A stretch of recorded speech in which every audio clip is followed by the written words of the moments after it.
Hello, everyone, and welcome in where every room has a story. If you're new here, hit the subscribe button. And if you enjoy this type of content, hit the notification bell so you'll be notified every time I upload a new video. Now let's get started. Tonight's story is a difficult one, not just because of how young the victim was, but because of where she was when her life ended and how it happened. This is the story of Lizbeth Medina, a 16-year-old cheerleader whose dreams were cut short inside her own home. And nearly 2 years later, her family is still fighting to be heard. Lizbeth Medina was a cheerleader at Edna High School in Texas. Her family says that whenever she cheered on the sidelines, her face would absolutely light up. Such a beautiful young girl.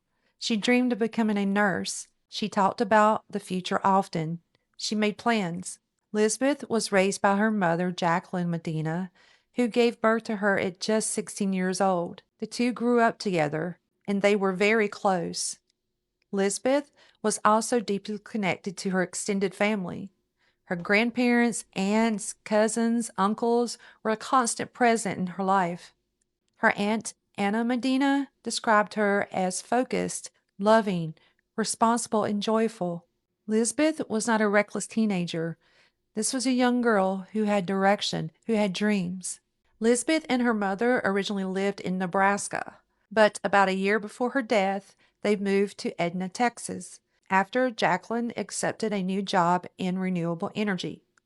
It was supposed to be a fresh start, a new town, a new school, a new cheer squad, and by all accounts, Lizbeth was adjusting well. On December 5th, 2023, Lizbeth was supposed to be with her cheerleading squad at a Christmas parade. She never showed up. That immediately raised concerns. According to her family, Lizbeth was responsible. She didn't just skip commitments. When Jacqueline realized her daughter hadn't arrived at the parade, she went home to check in on her. What she found inside that apartment at the Cottonwood Apartments would change her life forever.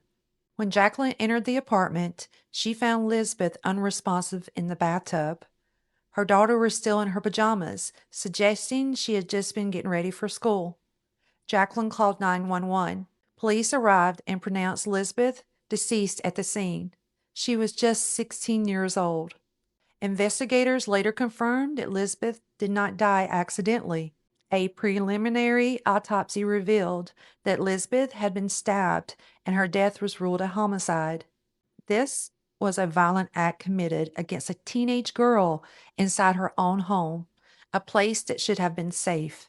One of the most important factors in this case is Lizbeth did not know the man accused of killing her. There was no relationship, no friendship, no romantic connection. According to police, there was no reason for him to be in her home. About 1 month before Lizbeth was found deceased, police responded to a break-in at the same apartment complex. Investigators later said they believed the suspect in Lizbeth's death was connected to that earlier incident.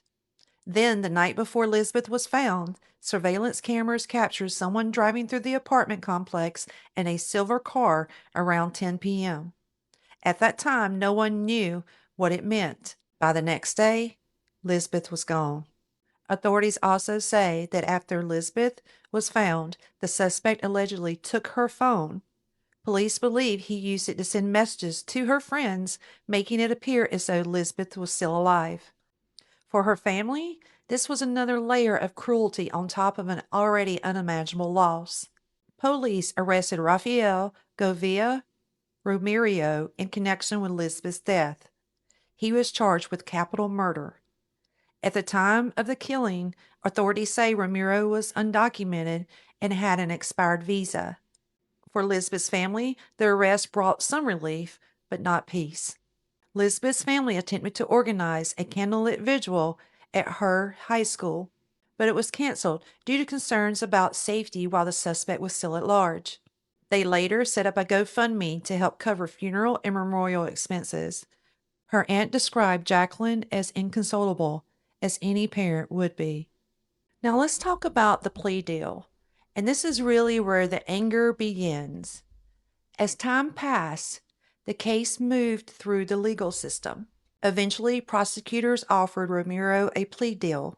Instead of going to trial, he would plead guilty and receive 2 life sentences plus an additional 20-year sentence with the possibility of parole after 30 years under Texas law. Parole is not guaranteed, but the possibility alone devastated Lizbeth's family. Her mother felt blindsided. She says she was never asked if she was okay with the deal. She says the decision had already been made. Things became even more painful when the family saw comments made publicly by the lead prosecutor discussing the cost of pursuing capital cases. Are you kidding me? The prosecutor made public comments about the cost of pursuing capital cases, which I feel was very disrespectful to the family. To Elizabeth's mother, it felt like her daughter's life had been weighed against a budget. And rightfully so, she had every reason to feel that way. That pain has never gone away. It's like pouring salt on an open wound. Make that make sense.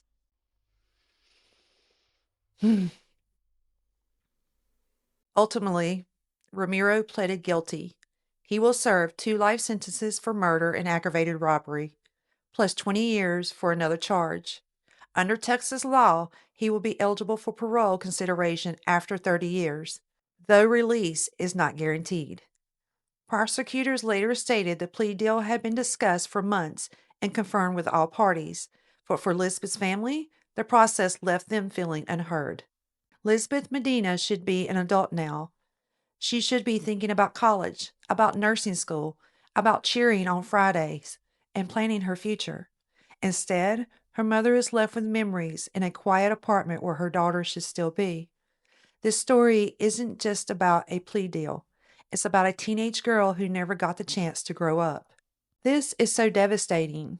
My thoughts go out to the Medina family at this time. Thank you for taking the time to hear me. I'll see you next time, right here, where every room has a story.